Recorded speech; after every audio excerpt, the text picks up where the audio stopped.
Hi guys, finally here is our Rahul function pics and videos అయితే ఏం తీయలేదు. అందుకే పిక్స్ పెట్టి డీటెయిల్గా ఎక్స్ప్లెయిన్ చేస్తా, చూసేయండి.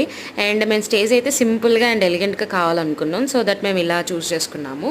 నెక్స్ట్ అయితే ఫస్ట్ వాడిని సూట్లో కూర్చోబెట్టాం అనమాట. తర్వాత అమ్మమ్మ వాళ్ళు కడియం అండ్ పంచ ఇచ్చి కూర్చోబెట్టారు.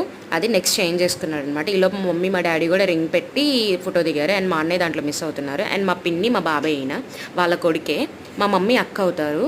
అండ్ సెకండ్ అవుట్ఫిట్ వచ్చేసి ఇది పంచ వేసుకున్నారనమాట. అండ్ మా మావయ్య, మా మమ్మీకి, మా పిన్నికి అన్నయ్య అయిన మొత్తం ముగ్గురు ఫైనల్ ఫ్యామిలీ. మా అమ్మమ్మ మా తాతయ్య మిస్ అయ్యారు దీంట్లో. అండ్ థర్డ్ అవుట్ఫిట్ వచ్చేసి మోడీ జాకెట్స్ అని చెప్తున్నారు కదా, సో ట్రెండింగ్గా ఉన్నాయి, కొత్తగా ఉందని చెప్పి ఇది తీసుకున్నాము. కొత్త ఏం కాదు, ఇదివరకు వచ్చినాయే, బట్ మేము ఈ కలర్ అంతా చూస్ చేసుకున్నాం. అండ్ మా అన్నయ్య మిస్ అయ్యాడని చెప్పాను కదా, మా అన్నయ్య క్యాండిడ్ బిట్స్ మాకు కూడా తెలియదు తీసారని చెప్పి నా ఫైనల్ అవుట్ఫిట్ ఇదే అనమాట. మా లక్కీతో కూడా ఫోటో యాడ్ చేసా, చూసేయండి. Bye bye.